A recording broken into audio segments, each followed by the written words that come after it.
За өдрийн төргийн бизнес он подкастын сонсогчдод бид ээлж дугаараа эхэлж байна.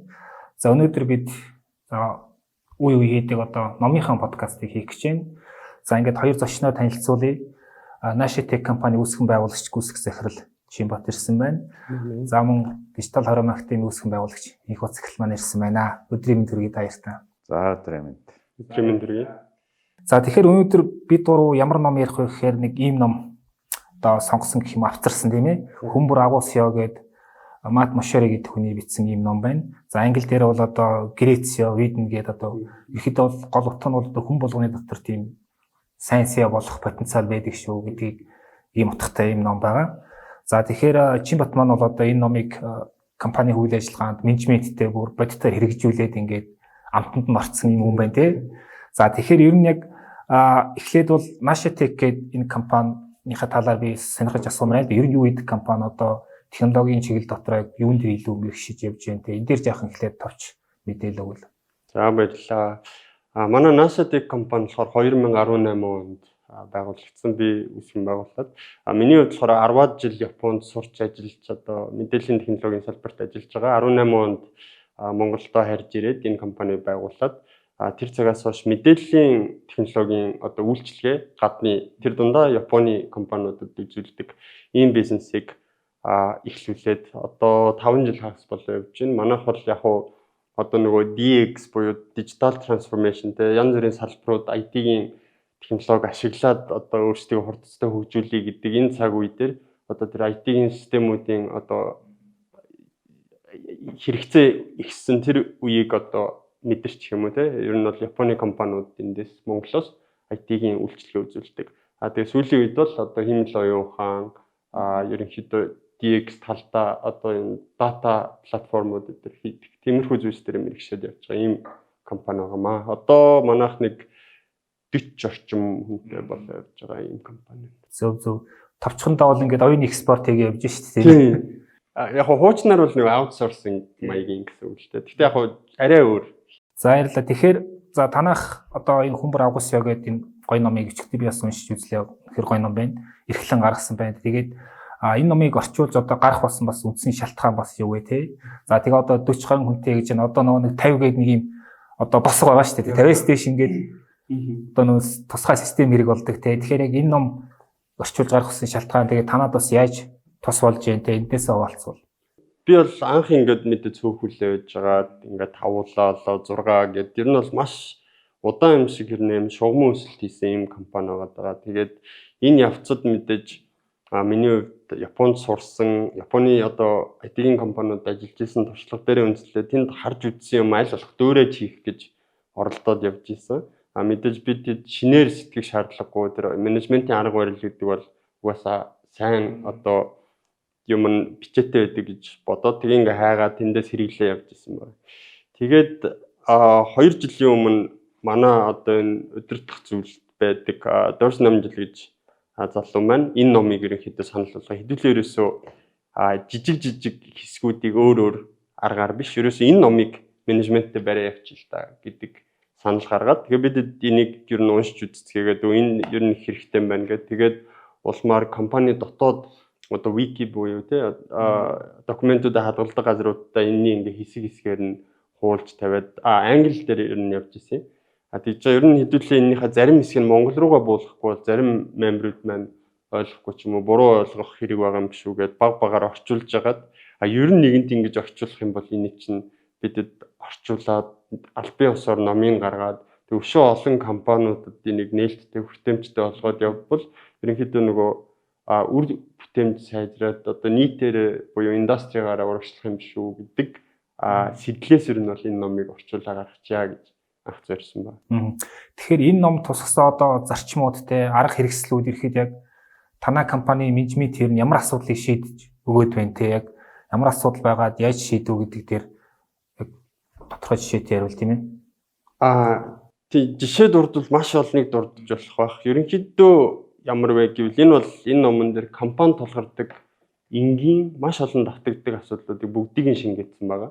Тэгэхээр бид энэ номны аль ч хэсгээс нь яг тулгарсан асуудлаа тулгаж үзэж байгаад яг юм практик зориулсан сайн жишээнүүдийг аваад ашиглаж болохоор байна. одоо жишээ дуртахад бол одоо хэрхэн имэйлээ шалгах вэ гэдэг бүр юм наад захын зүйлээс ахуулаад за хоёр member маань хоорондоо үл ойлголцол үүсээд явсан үед хоёр ажилтан маань зохицуулах вэ гэдэг юм те бүр айгүй тийм practical зүйлүүд байгаа. Түүнээс гадна компани бүтцэн ер нь ингээ барьчихаа гэдэг юм те.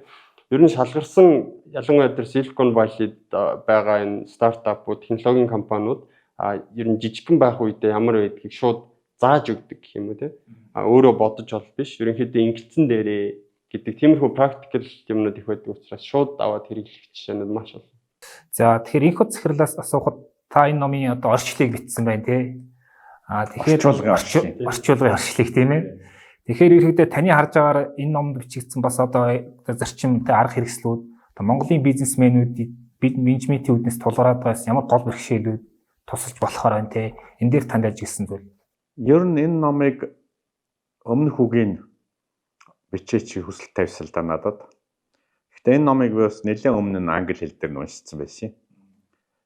Тэгээд надад шууд хоёр бодол төрсөн.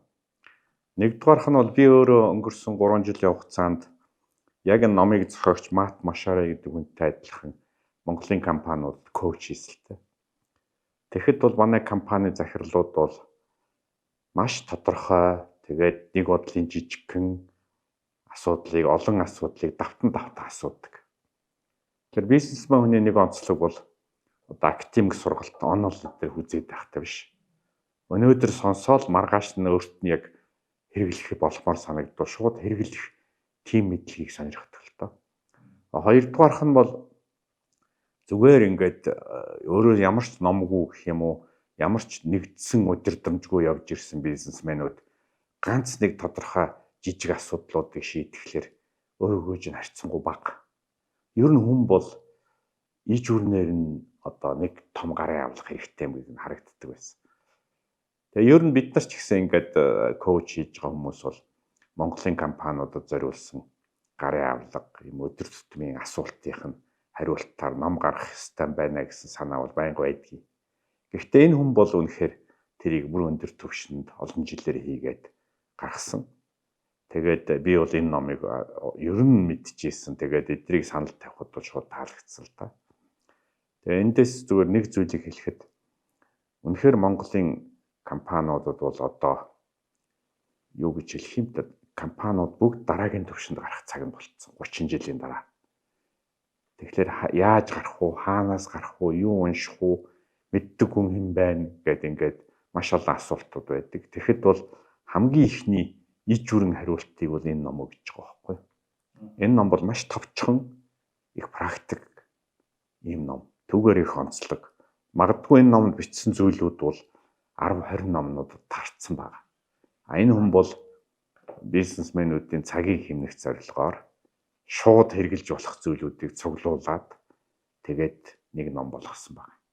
Тийм учраас ер нь цаашаа гүнзгийрүүлэн судлыг өгвөл энэ номыг уншаад тэгээ магадгүй өөртөө таалагдсан гэдэг компанида илүү хэрэгтэй зүйлийг дараагийн бүр тусгай ном унших замаар явж болно. Тийм учраас энэ ном бол компани маш баг бүх компани одоо CEO гэдэг маань компани ерөнхий захиралтай Монголоор бол бизнесийн удирдагч энэ хүний ширээний ном байх ёстой ном юм байна гэж. Тэгээ энэ номыг бол одоо өмнөх үеийн бичсэнд одоо их таатай байна. Тэгээд энийг бол маш олон хүн авч уншаасаа л гэж хүсэж байна. Тэгэхээр Чимбагаас ахаад асуухад одоо яг би бас ингээд уншид үзэхэд эндээс бас нэг хоёр чухал зүйл харагдаад байгаа. Юу гэхээр за багийг одоо үр бүтээлчтэй ажилуулна гэдэг бол тун амаргүй ажил тий. Одоо ялангуяа Монголд бол энэ байнгын яригддаг проблем байгаа тийм ээ. Ялангуяа багийн төвшөнд шийдвэр гаргах тэр соёл, асуудал шийдэх тэр соёл тогттлоо маш энерги хүч зардаг хугацаа авдаг тийм ээ. Тэрийг бүгд ойлгохтлоо ингээд аягүй хугацаа авдаг. Тэгэхээр танай компанид бас одоо шийдвэр гаргах тийм ямар арга барил дадал соёл бүрэлдэж байна те. За асуудлыг шийдэх ямар арга барил дадал байна те. Тэгээ энэ ном бас яг тэр талаас танаад яаж туслахаар байна. Энэ дээр зүгээр сонирх юм. Тийм мэдээж бид энэ номыг хэрэгжүүлэх гээд хичээж байгаа. Өөрөөр хэлбэл бид энэ номыг төгс хэрэгжүүлж чадж байгаа бол биш гэдгийг ямар ч ихлэ хэлмээр байгаа. Тэгээ энэ номон дээрээс авж байгаа санаанууд маш их байгаа л да. Одоо энэ номны бүтцийн талаар ярих юм бол эхлээд энэ ном маань хувийн дадал зуршил. Дараа нь одоо бүлгийн дадал зуршил буюу эхлээд өөрөө ямар байх вэ? Дараа нь багаараа яаж ажиллах вэ? Гуравт нь ерөнхийдөө компани одоо инфра буюу бүтэц ямар байх вэ гэдэг ийм гурван хэсэгт хуваагдж байгаа. Саяны шийдвэр гаргах процесс бол энэний хоёрдугаар хэсэг буюу одоо бүлгийн дадал зуршил дээр ерөнхийдөө яригдах хэсэг. Тэгээ бүлгийн дадал зуршил дээр бол маш олон ийм сонирхолтой жишээг хэлэхээс гадна rapid гэдэг тэр нэг аргыг шууд за энийг л ашиглаж олон юм одоо эргэлзээд явах вэ? Энэ rapid буюу та нар энэ аргын дагуу шийдвэр гаргах процессыг явуучих гэдэг тэр зааврыг бол шууд өгчөж байгаа юм л та. Яг хөө тэрийг энд тайлбарлуулж явах удчих байх. Ерөнхийдөө бол оролцоонуудыг бүгдийг хангаад тухайн шийдвэрийг гүйцэтгэх хүн, нөлөө авах хүн тэр бүх хүмүүс ямар ч гэсэн оролцоог нь тодорхой хэмжээнд хангаж шийдвэрээ гаргаа. Гэхдээ эцсийн шийдвэрийг бол яг тэр decision гаргах хүн буюу яг тэр хүн нь бол гаргах ёстой шүү. Гэт ерөнхийдөө тэр аргыг заагаад өгч байгаа байхгүй. Тэгэхээр мэдээж шийдвэр гаргах арга хайвал зөндөө арга гарч ирэх баг. Энэ дээр болохоор яг компани төвшин жижигхэн байхдаа энэ аргыг хэрэгжилчих гэж байгаа нь бас эргэлзүүлэхгүй гэх юм уу тийм сайн талтай бас хэсэг байна. Тэгээ бас одоо нөгөө байгууллага болгон дээр хурал гэдэг тийм одоо юу гэдгийг мэдээлэл солилцох шийдвэр гаргах механизм байгаа шүү дээ тий. Тэгэхээр хурлыг бас гоё хийж чадвал амар гоё явдаг компани ажил тийм ээ. Та нар тэр хурлыг хийх бас ямар соёл вэ те. Тэгээд хурлыг яаж хийвэл зөв байдгийг энэ дээр бас ямар түүл санал болгож байна манай сонсогч сонирхолууд. Дарааныхоо захирал бас энэ тал дээр өөрийн бодлыг хэлэх баг тийм ээ. Тэгээ. Тийм хурал бол мэдээж компани болгон дээр байгаа. Энэ дээр бас хурлын тухай нэлээд дэлгэрэнгүй хэд хэдэн заалтууд байгаа. Эсвэргээр ер нь бол энэ дээр бас хурлгүй өдрийг айгүй их одоо хилээд байгаа. Ер нь бол ингээд хурал дарагдана гэдэг чинь ажил бас жоох урагшлахгүй байгаа юм шүү. Зарим өдрөө яг ингээд хуралгүй байх хэвээр. Хурал бол маш үр бүтээмжтэй байх хэвээр. Тэгхийн тулд яг энэ номон дээр хэлдэг юм бол урьдчилсан бэлтгэлээ сайн хий. Текстээр буюу хурлаар ярих саналууд бүх юма бичсэн орж ирээ. Хурал дээр ерөнхийдөө хэлцээд баг 10-аас 15 минут нь хурал чинь дуусах ёстой гэдгийг бол энэ номон дээр хэлдэг. Тэгээ энийг бас бидэд хэрэгжүүлэх гэж бол оролдож байгаа. Өөрөөр хэлбэл тогтмол хурлууд байгаа. Гинтийн хурал бол мэдээж өөр хэрэг. Тогтмол хурлуудын хувьд урьдчилаад хүмүүс маань ингээд инпутууд буюу бичих юм оруулна. Тэрний дараа хэрвээ яг ярилцах зүйл байгаа бол орж ирээд нэг 5-аас 10 минут манай компани бол дугаа суучих байгаа. Онлайн митинг орно. Тэгээ нэг 10 минут бүгд нөгөөхөө уншаа суучих байгаа. Тэгээ 10 минутын дараанаас ерөнхийдөө ярьж эхэлдэг. Энэ бол яг нөгөө Amazon-ы Jeff Bezos хоёр бас хийдэг л арга юм байл л дээ. Тэгэхээр энийг бол бидэд аль болох ашиглаад хурлаа чинь үр дүнтэй байлгах юмсан гэж бол хичээж байгаа. Мэдээж яг төгс болоогүй. Гэхдээ энэ бол биднэрт илэрхий үр дүн бол мэдэгдэж байгаа л да. Ингэснээр ингээд одоо ч хэдүүлээ яах вүлээ ч гэдэг юм уу нэг иймэрхүү ярианаас эхлэх биш.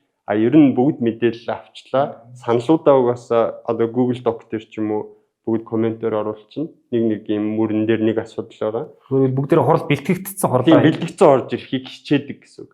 Хаяа зарим нэг нь одоо хийгээгүй орж ирнэ мэдээж. Тэнгот чи заа чи уншиж бид чамаа хүлээж ич гэдэг юм уу те. Дараагийн удаа нөгөө хүн маань бас аль болох уншаад орж ирэхийг хичээнэ. Инпутаа хийцэн орж ирнэ ч гэдэг юм уу те. Тим айгүй сайн практикийг энэ дэр заадаг. Энэхүү захирлын хувьд хурал гэдэг менежментийн арга хэрэгслийг яавал хамгийн үр дүнтэй ашиглах вэ зарчмын талаасаа тий. Ерөнхийдөө мэдээж энэ дэлгэрүүлээд ярил цаг их орно. Хамгийн чухал зүйл бол хүн болгон гэрийн даалгавраа хийсэн байх хэрэгтэй. Түүнээс сурал дээр орж ирэл эмоцороо өөрөө яриад эхлүүл, задгаа яриад эхлүүл ерөнхийдөө ажил явахгүй гэсэн үг. За зөвлөж хэлбэл хурал бол яг Монгол үгээр хурал гэдэг бид нар хуучин ойлголтоор ойлгоод байна. Гэтэл хурал бол үндсэндээ багийн тоглолт байхгүй. Хувь хүн бол ганцаараа гоё тоглож болно, мундаг байж болно. За жишээл нэг сайн хөлбөмбөгч байж болно жишээ нь. Гэтэл яадаг вүлээ дэлхийн баг гэдэг дэлхийн хамгийн шилдэг 11 хөлбөмбөгчийг авчрахлаар нийлээд магадгүй орон нутгийн нэг баг тажигдчихдаг. Яагаад гэвэл тус үрдээ од боловч 11 үлээ нийлэхлээрээ багийн тоглолтоо бэлтээгүй байгаа байхгүй. Тийм учраас нөгөө харин багийн тоглолтоо бэлтчихсэн нутгийн нөхдүүд бол маш сайн тоглоод хожигддаг. Тэгээ эндээс харахад бол юу гэхээр багийн тоглолт гэдэг бол дараачийн төвшний ажил. Хурал бол яг тэр багийн тоглолтыг бүрдүүлдэг, багийг хооронд нь ойлголцуулдаг, тухайн үеийнхэн зорилгыг харуулдаг, За дээрэс нь мэдээж асуудлуудыг гаргаж ирж тавьдаг. Өөрөөр багийг урагшны явуулдаг механизм. Тэгэхээр энэ ажлыг хийхэд бол мэдээж олон янзын арга техникүүд байгаа. Гэхдээ ер нь нэг л зүйлийг онцолж хэлэхэд хурлыг бэлтгэлгүй хийвэл ерөөсөө хийхгүй шүү. Хурл бол маш их бэлтгэл шаарддаг. Тэгээд тэр бэлтгэлийг хүн болгон гэрийн даалгавраа хийгээд ирвэл хурл маш хурдан болдог. Түүнээс ирээд жишээлбэл зовлонгоо яриа суугаад байвал мэдээж бусд нь ившигээ суугаад байна шүү дээ. Тийм учраас энэ аргыг харин ганцхан тэрийг яаж тоглоул цагтаа багтах уу? 7 хоногт хэдэн удаа ямар хурлууд хийх үү? Жишээл энэ ном дээр хэлсэн бааш 7 хоногт 3 цагийг тогтмол зар гэж. Яг тэгвэл тэр хүмүүсийн багийнхны дадал зуршил болох хэрэгтэй байхгүй юу? Яг тэгвэл тэр хүн үндсэн хугацаанд нь өөрийнхөө ямиг хийгээд тэрийг хэлцээд 7 хоногт нэг удаа багийнхаа бүх гишүүдтэй өөрийнхөө ажлыг харьцуулна, зохицуулна, зөвлөж хэлбэл угсарна. Энийг хийхэд хурал хэрэгтэй. Тийм учраас хурал бол дараагийн төвшний ажил учраас их анхаарч байгаа. Тэгээ энэ номны нэг онцлог нь бол яг иймэрхүү арга барилуудыг SEO гэдэг юм уу компани ерөнхий захирлууд маш сайн зааж гэж байгаа. Тэгээ эндээс дүгнэж хэлэхэд бол ер нь гарын авлага жишээлбэл нэг зурагт одоо компьютерт гарын авлага байдаг, хөрөгчөнд байдаг, угаалгын машинд байдаг. Хүмүүс яг яаж ажилтгийг гэдэгтэй адилхан хүн ер нь компани удирдах байгаа хүн яг яаж ажиллах хэвээр өдөр тутам 7 хоногт яаж ажиллах хэвээр сард яаж ажиллах хэвээр гэдгийг яг энэ харуулж байгаа. Гэхдээ нэг зөвхөн товчхон хэлэхэд энэ хүн бол зохиогоогүй нэг. Энд бичсэн бүх аргууд бол үндсэндээ хамгийн сайн захиралдуудтай ажиллаад тэднээс түүж авсан хамгийн зөвүүдийн цуглуулсан аргууд байхгүй. Тэгээд өөрөөр хэлбэл шалгагдсан аргууд гэсэн үг. Түрүүний асуудал шийдэх соёл гэдэг дээр би бас яг танай компани жишээг сонирхмоор байна. Асуудал шийдэх гэдэг нь одоо маргаан ч юм уу тиймэрхүү зүйл гэсэн үг тийм. Яг уу хэцүүлтэй угаасаа ажил дээр нөгөө ихэнхдээ ур чадрын асуудлаас болоод маргаан үүснэ тийм. Ерөнхийдөө хилцээд ойлголцдог байсан бол маргалдах шаардлагагүй. Гэхдээ маргаан бол үүснэ. Тэрийг бол яг уу эхэндээ бол миний алдаа гэх юм уу тийм. Ерөнхийдөө ингээд жаж хийх буюу ингээд шийдэх гээд яваад байсан баг. Тэгээд яг би бас хувьдаа нөгөө Японд сурсан юмаа л ашиглаад өөрийнхөө тухайн үеийн захирлыг дүүрэх гэж оролдоод явж ирсэн. Тэгээ энэ номыг бариад ирэнгуут нөгөө миний арга барилын зарим нь зөв байгаа, зарим нь буруу байсан гэх юм те. Тэн дээр бол яг буруу байсан зүйлсийн нэг нь тэр маргаан шийдвэрлэх байсан. Тэрийг бол ерөнхийдөө энэ дээр бүр маш тодорхой юм степүүдээр те 6 степт гэдэг нөгөө хоёр хүнээ ингэж маргааны шийдвэрлэгээ заасан байгаа. Баг кино жүжигчдийн ройш тайлбарлагдсан байгаа тий. Баг нүдрүү нь харж байгаа л ингэж хийл гэж хэлсэн байгаа байхгүй тий. Маргалдагч А, маргалдагч Б гэж байгаа бүр ингэж тэгээд маргалдагч А дээр ихэдлээд нэг юм онлайн документ үүсгээ. Тэгээд тухайн хүний юм 5 мэдрэмж гэж байгаа юм л да. Ерөнхийдөө уур хилэн, айдас, гуниг одоо баяр, догдлол гэдэг энэ мэдрэмжүүдийн тухай яг энэ үүссэн маргааныхын тухай их өөр өөр нь бичүүл гэдэг ч юм уу. Ингээд бүр айгүй найраа энэ дээр яриул жоохон уртуулчихна. Тэгээ энийг бид одоо 2-3 кейс дээр ямарчсан ашигласан компани дотор.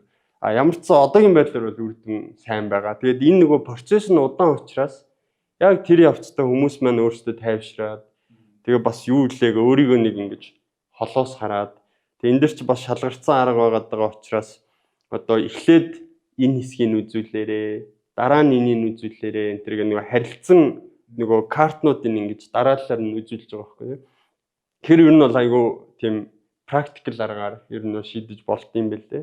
Гэхдээ яг хөө бүр улс суурьаараа бол миний бодлоор бүгд одоо ур чадвараа өсгөх, дээрээс нь харилцааны чадруудаа сайжруулах юм бол уул нь бол бүр маргалдах шаардлага байхгүй болов гэж ер нь бодоод байгаа. Тэгэхээр өөрөө одоо ингээд гүйцэх захирлаар яг ажиллаж байна тийм ээ. Тэгэхээр энд бас одоо надад бас нэг таалагдсан концепц байгаа нь одоо гойд ур чадварын бүс гэдэг. Тэгээ одоо тэр их надад тэр концепц аягүй таалагдсан. Ягаад тэгэхээр хүн одоо яг тэ ямар нөхцөлд хамгийн сайн бүтээмжтэй, ямар аргаар хамгийн сайн ажилдгаа гэдгийг мэдчихвэл тэр аягүй хэрэгтэй юм шиг. Одоо Питер Даракер хүртэл хэлсэн байдаг шүү дээ. Ингээд ажлыг яаж гараас гаргадаа аягүй сайн мэдчихвэл тэр бол ингээд аягүй бүтээмжтэй ажиллах нэг нөхцөл болдог гэдэг. Тэгэхээр танах бол мэдээж технологийн компаниуд бас арай жах өөр байж. Гэхдээ одоо манай хэвлэл мэдээлэл бодвол тэ. Гэхдээ ер нь яг тэр нэг гой дур чадварын бүс гэдэг тэр концепт танаа дээр яаж хэрэгжиж जैन те ерхэд яг энэ дээр сонирхол бол За бид мэдээж өөрсдөө айлуулах тэр бүсийг хайж байгаа залуу баг байгаа. Гэхдээ яг миний хувьд одоо Японд ажиллаж байгаад энэ дээр ажиллаад ингээд үзэхэд бидэд бол юмыг ер нь маш хурдан нэг 70-80% хүртэл нь сайн хийдэг хүмүүс юм биш үү гэж бодоод байгаа юм. Монгол хүн. Тэ. Тэгээд нэг 90-100 руугаа дөхүүлэх гэхээр тэрнээс бараг 2-3 дахин их цаг зарцуулдаг юм шиг тэ. Зүгээр яг энэ ингээ IT-ийн төслүүд хийгээд ирэхээр бидэд enterprise төсөл рүү орохоор айгүй хэцүү үйл үздэг. Одоо нөгөөх чинь айгүй detail зааварчилгаатай тэ. Одоо нэг зарим нэг button эдэр нь зөрчсөн байгаа нь болохоор манайхан анзаарахгүй байдаг юм уу тэ. Аял Япон хүмүүс болохоор тэр яг үгүй илэрхий зөрчсөн байж тээ ч гэдэм юм үү. Нэг тиймэрхүү юмны ялгаа байгаад байдаг. Аял бидэд болохоор юмыг айгүй хурдан гаршуулад ингээ айгүй хурдан хийчихдээ юм байна л да. Тэгэхээр би компани дээр юу гэж харж байгаа нэхэр бид нар ер нь стартапуудын айгүй сайн партнер байх юм байна. Өөрөөр хэлбэл одоо манай партнерууд ихэнх нь стартапууд л да, Японы стартапууд гэдэг. Тэгэхээр тэрийг нь бид айгүй сайн ойлголцолтой хийж өгöd байгаа. Тэрнээс жоохон халиад enterprise ч юм уу ийм систем болоод ирэхээр нэг жоохон удаашраад сонирхолгүй болоод ирдэг нэг ийм бидний гойд уур чадварыг бүс байгаа болов гэж хараад тийм долгион хуваарлт гэжтэй болсон биз дээ. Тиймэрхүү байдлаар явж байгаа. Энэ тоглоомгүй зүгээр яг одоо энэ agile development гэдэг юм IT дэлхийд даяараа ер нь бол default буюу үндсэн арга барил болчиход байгаа. Энэ маань болохоор яагаад тэгэхээр дэлхийд зүгээр 3-6 сарын дараа ямар байх нь мэдгэдэггүй болчихсон. Хуучин enterprise бол жил 2 жилээр систем төлөвлөдөг байсан бол одоо бол сарын дараа ямар байхыг мэдэхгүй болохоор эсрэгээр бидний энэ чинь давуу тал болоод ерөнхийдөө юм бид нар шиг залуучууд бас модонд орж магадгүй санагдаад байна. Тийм учраас бидэд бас ер нь клиентаа сонгохдоо гэх юм уу те ийм жижиг стартап тэгээ бидний нөгөө дутагдлыг нь бас ойлгодог. Давуу талыг нь бас ойлгодог. Тийм хүмүүстэй харилцах юмсан гэж ер нь. Энэхүү захирлын хувьд яг одоо зүгээр хувь одоо удирдгчийн үүднээс ерөөхдөө бас тэр гой дур чадрын бүс гэдэг юу аль хэсэгтэй байгаад байна те. Тэр талаараа сонирхол бас надад сонсогч сонирхолтой байна. Яг ер нь энэ номонд бол тодорхой арга барилуудыг ярьсан байна. Гэхдээ бусад номнуудтай би холбож харж байгаа юм л да. Тэгээд тэр санаа бол юм л да. Яг тэр монгол хүн гэдэг түрүүн ярьдаг Чинбатын санаа их үнэн. Монгол хүн бол техникийн хэлээр бол тэр концепцийг тусгай авахтаа маш хурдан. Одоо байгалийн ухаан гэж бараг хэлэхээр. Тэгсэн мөртлөө детальд маш муу. Жишээлбэл монгол хүн маш хурдан ойлгодог. Тэгсэн мөртлөө тэрийг хэрэгжүүлээд бүр алхам тутамд нь сантиметр тутамд, миллиметр тутамд хийх ажил дээр очиж унцдаг. Өөрөөр хэлбэл бидэрт одоо техникийн хэлээр бол концепцийн мэдлэг сайтай, процедурын мэдлэг маш муутай. Тэр нь бол бас соёлын учир холбогдолтой байдаг баг.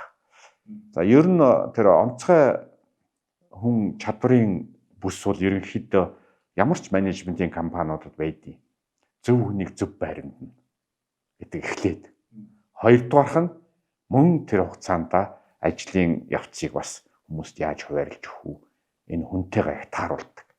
Нэг зүйлийг хэлэхэд бол өнөөдөр монголчууд бид ингээд компаниуд томроод одоо 30 жилийн дараа Монголын олон мянган компани хүнтэй анхны компаниуд үүсэж байна. Дараагийн компаниуд маш хурдтай өсөж байна. Ялангуяа гадны компаниудтай ажиллаж байна.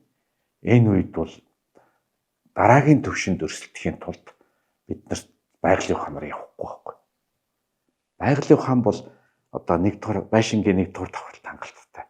Одоо бөхөр бол бяраар бол 1-ийн даваа 2-ийн даваанд л барилдаж болно.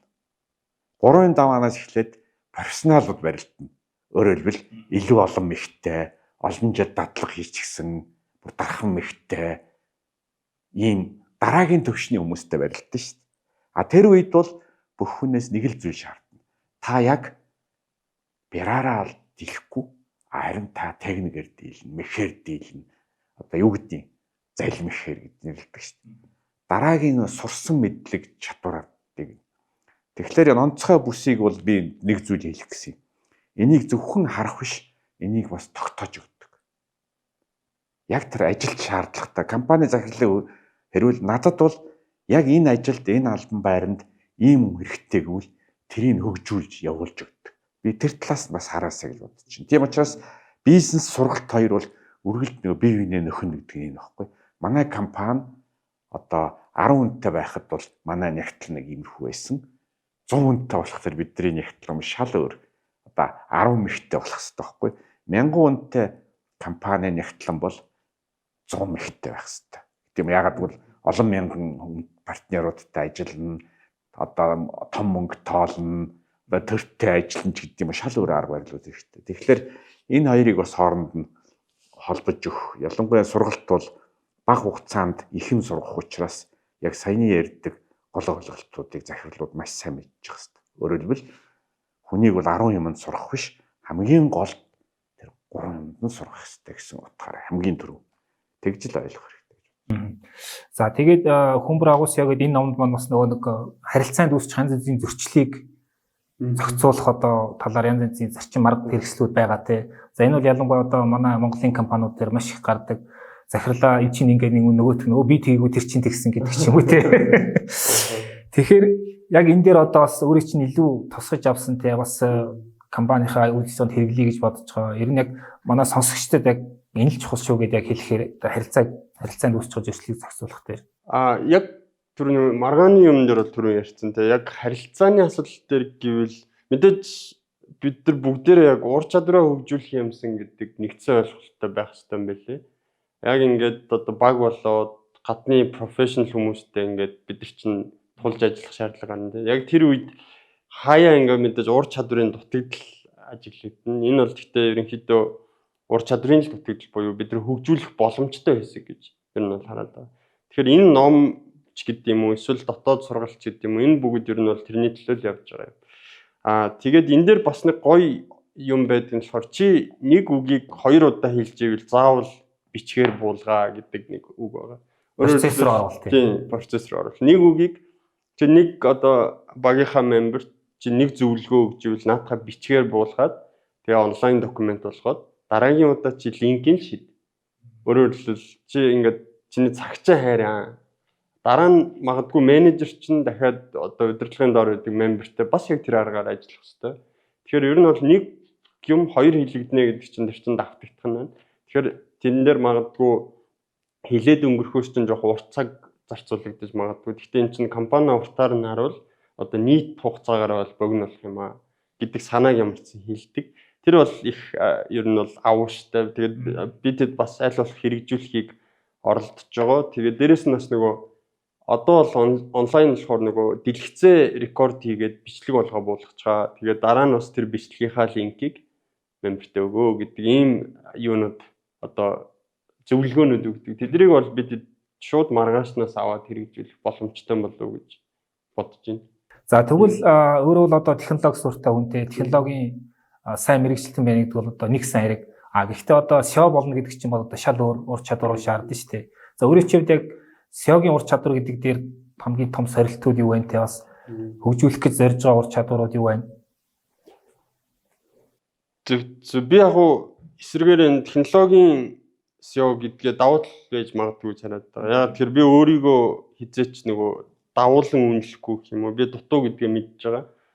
Яг ингээд мэрэгсэн SEO одоо ямар хүнд юм бэ гэдгийг мэдэхгүй. Гэхдээ ерөнхийдөө SEO зорж байгаа хүмүүс бол ерөнхийдөө угаасаа мэдхгүйгээ айгуу сайн ойлгоод тэгээд тэрний талаас уншаад байх хэрэгтэй болов гэж бодоод байгаа. Тэгээд мэдээж яг энэ дутуу чадрууд надад бол маш олон байгаа. Одоо санхүүжил татах ч гэдэг юм уу те. Одоо энэ дээр байгаа энэ сүүл хойд хэсгээр нь байгаа хэсгүүдийг бол би одоо жишээ нь том хэмжээнд хийж үзээг байгаа. Тэгэхээр бас яг SEO-гийн үүднээс бол дутуу юмнууд маш их байгаа учраас яг энэ номоор дамжаад ч тэр энэ номон дээр түрүүн инфо тах хийсэн шиг маш олон номыг ингээд зөвлөсөн байгаа. Энийний талаар лавшруулъя гэвэл энэ ном руу яваарай гэдэг ерөнхийдөө ингээд гадагш. Тийм. Тэгэхээр яг тэрний дагуу ингээд уншаал явах хэрэгтэй юм байна. Энэ номоо дэрэлж унтдаг гэсэн. Энэ хот захирлын үед ерөөхдөө тэгвэл мэрэгсэн SEO гэж хэнийг хэлэх вэ те бас гол ур чадваруудыг. Гэхдээ ер нь бол 2 зүйл хэлье. Нэг нь бол түрүүний тэр харилцааны асуудал дээр бид ганц 2 зүйл хэлье. Хамгийн анхны харилцааны асуудлыг Монголын зэрэг нэмэхийн өмнө кинонд гаргасан байт. Одоо тодор. Тэр бол юу гэхээр за чи нэг хүн шиг хоолыг гэдэг. Нөгөөдөл нь яг хүн шиг хоолыг гэж юу гэсэн үг юм бол гэдэг. Яг түүнтэй адилхан компани захирлууд за чи нөхөр минь ажиллаа нэг сайн хий гэхээр яг сайн гэж юу гэсэн үг. Тэгэхээр ерөнхийдөө байгууллагт гардаг зөвхөн байгууллага биш. Альва 2 3 хүний хооронд гардаг гол асуудал бол ажиллаа муу сайн хийсэнтэй байдгүй гэж байна. Ерөнхийдөө хүмүүсийн хооронд үүсдэг асуудлын 70% нь бие биенээ ойлгоогүй байдаг. Өөрөөр нэг өөр юм хэлээд өөр юм хүлээгээд байдаг, нөгөөх нь өөр юм хийчихэд ирдэг. Тэгээ хоёулаа бол дотроо боддог. За би чадлаараа л хийсэн гэж. Агт нөгөөх нь өөр юм хийсэн. Тэгэхээр энэ харилцааны асуудал нэг байна. Нөгөөх нь ямар ч хүн одоо маш сайн ойлгож байсан юм маргааш талыг мартчихдаг. Нөгөөдөр нь бүр байхгүй. Одоо 7 хоногийн дараа бол ер нь мартчихдаг. Энэ бол тэр хүн муудаа биш. Ерөөсөө энэ бол хүний тархитай гэж ажилладаг. Тэгэхээр энэ саад бэрхшээлүүдийг яаж зохицуулвал яг компани бизнесийн нөхцөлд сайн юм бэ? Энийг яаж захирал хүн хараад анханасаа энэ нөхөр мартна. Анханасаа энэ нөхөр миний хэлсний талыг ойлгож байгаа. Хэрвээ та анханасаа гэдгийг захирал хүн мэдчих хэвээр мэдчихэвэл та амаар хэлж болохгүй. Яг л таны хэлснийг тэртээ энэ хүн талыг ойлгоно. Гараад 2 хоногийн дараа дахиад тэр талынхаа талыг мартна. Тийм учраас та 3 хоногийн дараа дуудаад чи яагаад ингэж байгаа гэж загнасны оронд үнэхээр өөрөө сайн удирдах юм бол тэрийг давхаар аргаар ажиллах хэрэгтэй. Тэр нь бол түрүүний хэлдэг гол бичиж өгч явах хэрэгтэй гэдэг асуудал. Тэгэхээр яг энэ арга техникүүдийг бол энэ практик аргуудыг бол энэ номон дээр зааж өгч байгаа. Тийм учраас миний зүгээр хэлэх гэсэн санаа бол ер нь сайн удирдагч, сайн CEO гэж хэнийг хэлдэм бэ гэвэл сайн CEO төрдөггүй. За магадгүй нэг за яг 20 хүнээс 30 хүнээс нэг байглаасаа төрдөг байж магадгүй. CEO бол үндсэндээ төрөмөл биш, сурсан авьяас байхгүй. Ер нь удирдагч байх бол. Яг гоо зарим хүн бол төрөлхийн одоо өгдлөөсөө болоод 3 дахин удаан сурдаг. А зарим хүн 3 дахин удаан сурдаг.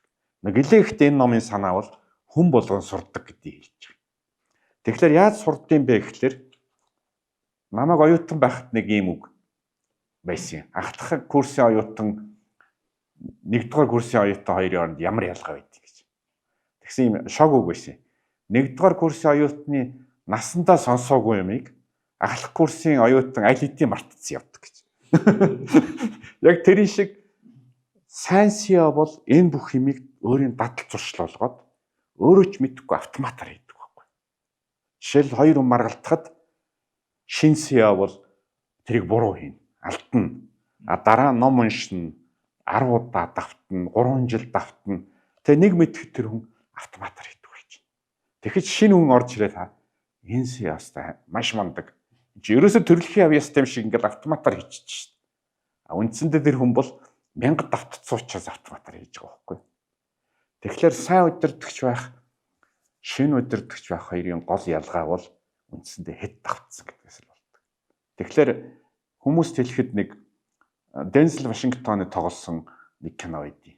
Ямар гал үлээдэг Мексикийн нэг гангст юуны мафиагийн тухай. Тэр кинон дээр ийм үг гарч байгаа. Тэр их надад таалагдтыг. Тэр нэг жоохон охин 7 настай охин манай ангийн усан сэлдэг хүүхдүүд надаас илүү тамирчин гэж ярьдаг. Би одоо ялагдах байх гэж. Тэгсэн тэр хариулж байгаа. Сайн тамирчин, муу тамирчин гэж байдаггүй. Бэлтгэлээ сайн хийсэн, бэлтгэлээ муу эсэлэг тамирчин гэж байдаг. Яг түүнтэй адилхан энэ номын санаа бол сайн CEO, муу CEO хоёрын хооронд ялгаа нь бол чи энд заасан аргуудыг хэд удаа давтсан, тэр нь хэд шингэсэн гэдэг л байна. Ойлгомжтой. Одоо танах 40 гаруй хүнтэй гэж энэ те 40 орчим те. Гэхдээ л одоо өөрөө бол юу гэдгийг бүгднтэй ингээл өдөр болгон уулзаал нэг үсэл ажиллах боломжгүй шүү дээ. Менежментийн баг гэдэг одоо тийм механизм бүрдэж эхэлж байгаа те. Ер нь яг танаа менежментийн баг яаж бүрдэж जैन те. Тэгээд хэрэгтэй бас менежментийн баг дотроо баримтлагдаг гол зарчмууд юу вэ те. Хэрэгэлдэг арга хэрэгслүүд нь юу вэ? Энэ талаар сонирхол бол Тийм бидэд яг хуу мэдээж менежментийн баг үүсэж байгаа. Энэ номон дээр юу дурддаг вэ гэхээр та product market fit буюу бүтээгдэхүүн чинь баталгаатай борлуулагдах юм байна гэж бодхосоо гэдгээ яг баталгаас өмнө 6-аас олуулаа болж болохгүй гэдэг энэ номон дээр л Ойлголцохгүй. Олон хүн ойлголцохгүй тийм. Тий.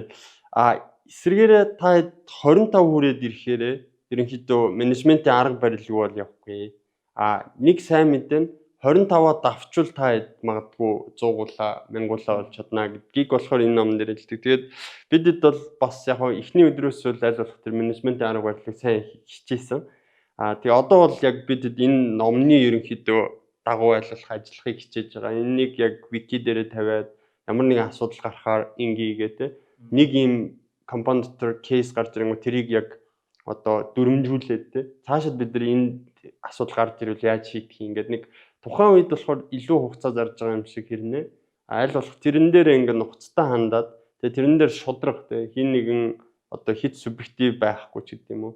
Тиймэрхүү юмыг хичээхээр ажиллаж байгаа. Тэгээд яг одоо бол энэ номыг би л яриад байгаа болохоос манай яг менежментийн багийнхан энэ номны ард бүгд байгаа.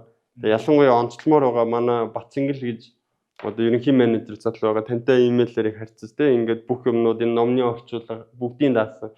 Манай өөрөө хөл бөмбөгч. Одоо мэрэгжлийн хөл бөмбөгч. Тэгээд багийн капитан. Тэгээд нөгөө баг гэдэг ойлголт бас маш хүчтэй ер нь бол мэдэрдэг тийм тамирчин хүн байгаа.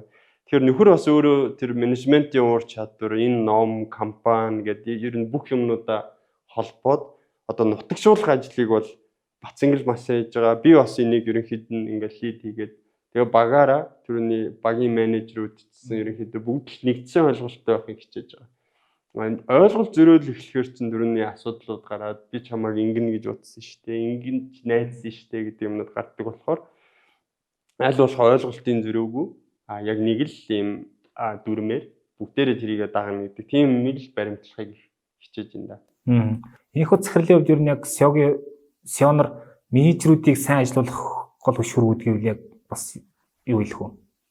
Одоо монголчууд бол хуучнаас энэ менежментийг их сайн ойлгодог хүмүүс байсан. Яг гэвэл нэг хүн дунджаар 10 хүнтэй л ажиллаж чаддаг. Тийм учраас нэг 10-ын систем гарч ирсэн. За 10-т нийлээд 100-ын дарга.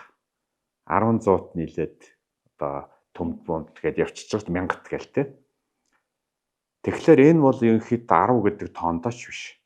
Ерөнхийдөө л нэг хүн бол 10 хүний ажлыг шууд хардаг, удирдах чаддаг, тулж ажиллаж болдог. 10-аас дээш болонгууд тэр хүний байгалийн авьяас, байгалийн ухаан хүрхэвлдэг. Өөрөөр хэлбэл тодорхой техник арга барилаар ажиллахгүй бол одоо 10 хүнтэй ажиллахад цаана 5 нөхөр ажилгүй одоо юу гэдэг ажил симхигээр ажил хийхгүй сууж идэг те. Тийм учраас менежер гэдэг бол үндсэндээ мэрэгжил. Өөрөөр хэлбэл олон хүний тогтолцоос яаж дараагийн төвшний тоглолт хийх вэ? Тэгэхээр менежер бол үндсэндээ байгууллагын хувьд бол гол холбогч ийм хүмүүс баггүй юу? Тэгвэл менежерүүд бол төвшөндөө өөр. За дээрэс нь бол яг гэвэл байгууллагын хариуцж байгаа ажил, үр технологи гэдэг бас төвшөндөө өөр учраас. Тэгэхээр ер нь байгууллага томорхын тулд нэг сонин зүйл байдаг. Зарим байгууллагууд маш хурдан томорч чаддаг, зарим байгууллагууд томорохгүй байран дээр 10 жил болдог. Тэр нь бол зөвхөн зах зээл том жижигтэй ч биш. Яг гэвэл олон хүнтэй ажиллах тогтолцоо байгуулахад бүрдэхгүй бол өөрөөр хэлбэл ажилд олон хүн авснаар тэр байгууллага сайн ажиллуулж чадахгүй, зардал нэмэгдсээр хагаад өсдөггүй байхгүй. Гэтэл нөгөө байгууллага бол олон хүнтэй ажиллах нөгөө дараагийн төвшний технологи системээ бүрдүүлчихвэл хүнээ нэмэдсэн ч одоо зовлонгүй, асуудалгүй, одоо бужигнаангүй ажиллаад байдаг. Тэгэхээр ер нь бол менежерийг бэлтгэх хэрэгтэй, сургах хэрэгтэй. Байгууллага бол өснө гэж мэдчихвэл эртнээс одоо юу гэдэг сайн менежер бол 2-3 жил ажиллаж жишээлбэл зөвшөрнө гэж тооцвол байгууллага бол урдаас бэлтэж явах хэрэгтэй. Тийм учраас ер нь Монголын компаниуд бол өнөөдөр бол Монголын компаниудын ердөө 4-5% нь юу гэлээ 200-аас илүү ажилтнтай байв, 100-аас илүү ажилтнтай. Бусд нь жижигхэн. Энэ жижигхэн байгааг бол бас зөвхөн бид нар ядуу байгаа. Одоо магадгүй зах зээл байгаа гэдгээ тайлбарлах бас боломжгүй. Маш олон тохиолдолд бол захирал нь өөрөө компани том болгож мэдэхгүй байгаа байхгүй. Олон хүнтэй ажиллаж мэдэхгүй, менежерүүдэд бэлдээгүй гэх мэтлэн. Тийм учраас энэ номыг дахиад хэлэхэд бол энэ бол үнэхээр сайн ном учраас би дахин давтаж хэлж байгаа юм. Ерөнхийдөө энийг ингээд түрүү хэлсэн шүү дээ. Нэг зүйлийг хоёр хэлэх бол бичгээр хэл гэж. Яг энийг ингээд компаниуд захиралтад сургаа явж байхад бол хоёр хэлвэл ямар энэ номыг бичлэлтэй биш. Хэцүү шүү дээ. Маш хэцүү. Харин хамгийн зөв арга бол үнэхээр 5 хүн асуугаад байвал номыг олоод орчуулад өгөх хэрэгтэй байхгүй юу? Тэгэхээр энэ бол яг түрүүний аргыг яриад байгаа байхгүй юу? Одоо энэ подкастыг сонслоо. Дахиад асуухаар бол ном унш. Дахиад хэрвээ 100 захиралд хүргэх бол ном болох. Хэрвээ чи өөрөө бичихгүй бол дэлхийд дээр бичсэн ном маш олон байгаа. Тэн дотроос Монголын нөхцөлд хамгийн таарах. Магадгүй энэ номын давуу тал нь бол богинохон жижигхэн авсарах ном учраас энийг уншаад хүн анхны амтанд нь орно гэх юм. Альсвал яг хэрэгжилж болдгийм байна. Ер нь замын ихний их тэр мэдрэмж өгөх зорилготой ном л доо. Тийм учраас энэ номыг бол би бол ер нь та SEO юм бол энэ номыг унш. Хэрвээ энийг уншихгүй бол SEO гэдэг нэр зүүчсэн хувь иргэн явж байна. Та удирдахч биш л гэж ойлгох хэрэгтэй. Яг гэвэл технологигүй, арга барилгүй, дадал зуршилгүй удирдахч бол үндсэндээ дарга л байхгүй юу. Тэгэхээр дарга байх удирдахч байх, бизнесийн удирдахч байх их өөр. Энэ ном дээр бас надад таалагдсан нэг зүйл нь одоо бусад ном дээр ч байдаг л да. Тийм ажлыг эзэмжүүлэх, хугацаатай байх, бас тэгээд тоотой байх гэдэг нэг ойлголт байгаа. Бас энэ маань бол ерөөдөө бүтээмжийг шин төвшөнд гаргадаг. Ялангуяа SEO-г ингэж чөлөөлж өгдөг нөгөө дахин асуух, дахиж хэлэх тийм шаардлагуудыг алга болгодог тий. Тэгэхээр энэ дээр бас танай компани бас хэрэгжүүлж байгаа зүйл, сонирхолтой зүйл юу вэ? Хуваалцвал тийм ээ. Тийм. Бидэд энэ номон дээр бас гарсанчлан нэлээд хэдэн төлөвлүүдийг ашиглаад бас одоо бүтээмжээ дэвшлүүлэхийг хичээж байгаа. Одоо харилцаан дээр бол жишээ нь Slack гэдэг төлөв ашигладаг. Тэнд бол одоо чатны төлөв байгаа. Яг юм трейдер буюу нэг сэдвэрээ яг тэрэн доороо reply хариунуудаа бичлээ явдаг. Одоо Viber дээр болохоор яг ингээд нэг юм channel дотор 2 3 яриа ороод ирэхээр ингээд замбрааг болцдог ч юм уу те. Тэгэхээр тиймэрхүү юм жижигхэн төлөвлүүд ашиглаад ерөнхийдөө бүтээмжээ компаниуд нэмэх бүрэн боломжтой байдаг. Slack-аас гадна бидэд Google календар ашиглаж байна. Календарын хувьд бол 2 хүн уулзах бол ч юм уу эсвэл өөрийнхөө цагийг одоо блок хийх те. Одоо уулзалт хийх боломжгүй гэдэг ч юм уу юун дээр төвлөрж байгаагаараа ингээд аль болох байнга оруулж явах тэр дадал зуршлыг ерөнхийдөө нэвтрүүлэхийг маш их хичээж байгаа. Тэгээ энэ болохоор яг хуу бидний хувьд бол ерөнхийдөө одоо ойлгомжтой асуудал болж одоо яг тэр бидэд ингээ органикаараа бас хөгжөөд ирсэн учраас ч юм уу те шинэ хүн ороод ирэхэд ерөнхийдөө мэдээж документ төр бичсэн байгаа. Түүнээс гадна бусд нь бас манай ингээд митингүүд те уулзлууд ингэж явдаг шүүг аргаа ингээд бинээсээ шаардаа явдаг. Ийм давуу талтай ер нь байгаа даа. Тэгээ Google календараас гадна бас Google Tasks гэж байдаг. Тэгээ үндгүй өөр юу ч байж болно. Microsoft-ийн тийм төстэй төлөвлөсөн байгаа. Тэднийг маш сайн хэрэглэх ёстой юм байна л те. Одоо Microsoft гэхэд planner гэж байдаг. Тэгээ нэг ийм task үүсгээд нэг хүн рүү assign хийгээд тэр task тэндээс алга болох гэсэн үг байхгүй те. Тэгээ тухайн хүний нэрээр нь одоо шүүхэд хин юун дээр байгаа нь харагддаг. Буцаагаад нөгөө хүн маань тухайн одоо хүн даалгасан ажлын процесс одоо хаана явж байгааг ерөнхийдөө статусаас нь харж байдаг.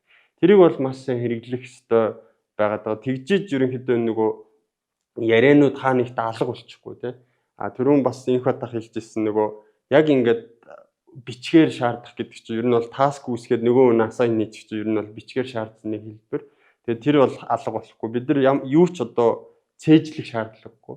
Өөрөөр хэлбэл яг тэрийг ингээд буулгацсан, календар дээр эсвэл төлөвлөсөн, эсвэл Google Tasks-ийнхаа лист рүү те.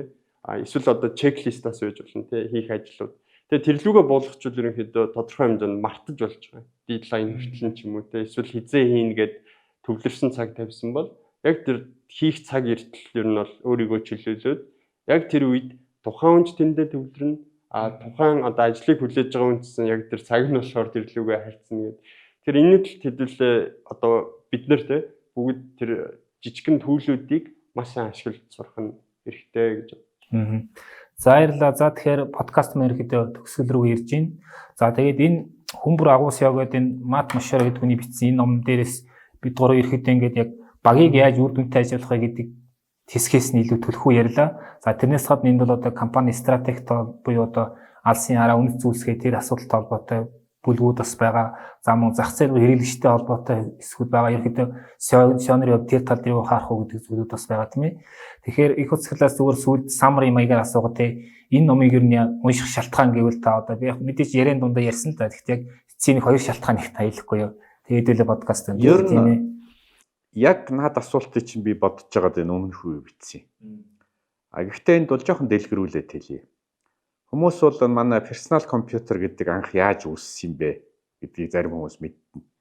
Энэ бол анх IBM гэдэг компани IBM PC гэдэг нэртэй энэ ширээний компьютерч анх гарч ирсэн. Microsoft тас өмнө. Тэгээ эн чинь хөгжөөд ерөөхдөө өнөөдрийн PC-нүүд баггүй. Тэр алдартай IBM гэдэг компани одоо тэргүүн Томас Ватсон гэж хүн байсан. Тэр Ватсон гэдэг хүн юугаар их алдартай гэвэл мэдээж IBM компанийг дэлхийн компани болгосон аав өвөө хоёр л доо үүрэг байгаа. Нөгөө талаас манай Чингис хааныг мянганы хүн гэдэг шиг хамгийн шилдэг менежерүүдийг нэрлэх ийм жигсаалтанд бас нэгдүгээрт орж исэн. Тэгээ тэнд нэг ийм сайн жишээ өгдөө. Ватсанаас сэтгүүлч очиод асуусан. Та яаж ийм мундаг одоо CEO болсон юм бэ гэж. Тэгсэн хариулт нөх өрмөц. Юу гэж хэлсэн гэхээр би залуудаа сайн CEO ямар байх ёстой гэдгийг ингээд дэвтэрт бичсэн гэж. 1 2 3 4 ямар байх ёстой. Тэгээд би өдөр болгон тэрийг дуурайдаг байсан гэж. Өөрөөр би өглөө гэрээс хувцас өмсөд гарахтаа шин дүрдээ ордог байсан гэж. Тэгээ нэг бичсэн чинь би тэр хүн болцсон байсан гэж. Тэгэхээр эндээс юу хэлж байгаа юм гэвэл сайн CEO байна гэдэг бол тодорхой дадал зуршлуудын нийлбэр. Тэгээд тодорхой харах өнцөг. Өөрөөр хэлбэл үндсэндээ хоёр юм байна. Ямар сэтгэлгээтэй байх вэ? Тэгээ ямар дадал зуршилтай байх вэ? Энэ хоёр нийлээд ямар амьдралын хэв загвараар амьдрах вэ? Жишээ сайн тамирчин байхын тулд тамирчин шиг л амьдарч, тамирчин шиг л одоо өдрийг өнгөрөөж явах хэрэгтэй. Сайн дайчин яаж амьдардаг вэ? Энэ Японуудын Бушидо гэдэг шиг. Яг түүнтэй адилхан сайн CEO байхын тулд сайн CEO-гийн дүрд тоглох хэрэгтэй. Хэрвээ биш бол тэгээд хэрвээ та 10 жил тоглолвол та сайн CEO болчихно. Тэгэхээр энэ ном бол үндсэндээ тэр дүрд тоглох кино зохиол байхгүй. Та энэ дүрд сайн тоглоод байвал та бол агуу CEO болно. Тийм болохоор хүн бүхэн агуу CEO байж болно гэдэг байна. Тэгэхээр ерөнхийдөө агуу CEO бол анханасаа төрөөгүй. Анханасаа энэ дүр байсан. Танд одоо энэ дүрийг тоглох ирэх очлоо. Энэ хар номыг аваад тэгээд та өөрөө энэ дүрдээ тоглол. Магадгүй 5 жилийн дараа манай подкастт ирээд би одоо яаж тоглосноо ярьж ийм ондсё болчлоо. Анхны номыг авч яхад би ч одоо ногоо амтан байлаа л гэж ярих хэрэгтэй байхгүй. Тэгээ магадгүй 10 жилийн дараа үнэхээр энэ дотор байгаа арга технологиудыг автоматар хэрэглэдэг болчихлоор хүмүүс эн чи ерөөсө байглаасаа авьяастай мундаг хүн юм байна л гэж ойлгоно. Ердөө л ялгаа нь тий. Тэгэхээр энэ бол тэр дүрийг бичсэн л ном баг. Би яг нэг 3 юмар хэлчих. Энэ номны яг нөгөө унших гэж байгаа хүн сонирхолтой байж магадгүй 3 үнцгэл хэлчихье гэж. Энэ номын бүтэц анзаарах юм бол хувь хүний дадал зуршил, бүлгийн дадал зуршил болон дид бүтэц гэж байгаа. Энэ маань манай нөгөө ардын зүүр үг шиг нөгөө бие засаад гэрээ засаад төрөө зас гэдэг яг тэр үгний бүтэц ерөнхийдөө явж идэг. Тэгэхээр уншихад их амар. Ер нь бол ингээд эхлээ өөрийгөө гэд. Хоёр дахь нь болохоор энэ дээр бид бүгд инх баттахын яриаг баг байхасаа л зөндөө сонсдог байсан те. Тэгээд нөгөө зүйрлэлүүд их гоё хэлдэг те. Энэ дээр бас гоё зүйрлэлүүд байгаа. Тэгэхээр уншихад их амттай. Одоо жишээ нь имэйлийн инбоксыг ерөнхийдөө имлэгийн үүдтэй зүйрлдэг. Ерөнхийдөө яаралтай тусламж болон одоо зүгээр нэг шинжилгээ өгч байгаа хоёрыг нэг хаалгаар оруулж болохгүй гэдэг шиг имэйлээ та нар яаралтайгаар ингээ лейблээ ч гэдэг юм уу те. Тэгэхээр уншихад бол их гоё байх. Яг инх баттахын яриг сонсож байгаа юм шиг ерөнхийдөө тэр жишээнүүд нь их гоё. Коуч хүмүүс тэгж ярьдаг. Тэгж ярьдаг те. Энэ яг нэг абстракт левел рүү оруулчаад тэгээ буцаа өөрт нь өөрхөн жишээгээр тайлбарлаад тах шиг байна те. Тэгээ гуравт нь болохоор ерөнхийдөө энэ номыг бүгдээрээ залуучуудаараа уншаад ур чадруудаа сайжруулад одоо энэ индастри гэх юм уу те ерөнхийдөө энэ олноороо бүтээмжтэй ингээд үр дүн сайтай байцгаая л гэж юу хамтдаа хамтдаа хөгжил гэж үрээд. За тэгвэл бие засъя, бие засаад бага засъя, бага засаад улсаа засъя, компани засъя тийм ээ. За баярлалаа. За ингээд бизнес энд подкастын дугаарыг үргэлж өндөрлөе. За бид нар номтой холбоотой мэдээллийг бас одоо description дотор оруулж байх те хаанаас авах, хинтээ холбогдох гэдгийг. За ингээд та хоёртаа баярлалаа. Амжилт хүсье. За баярлалаа. Баярлалаа.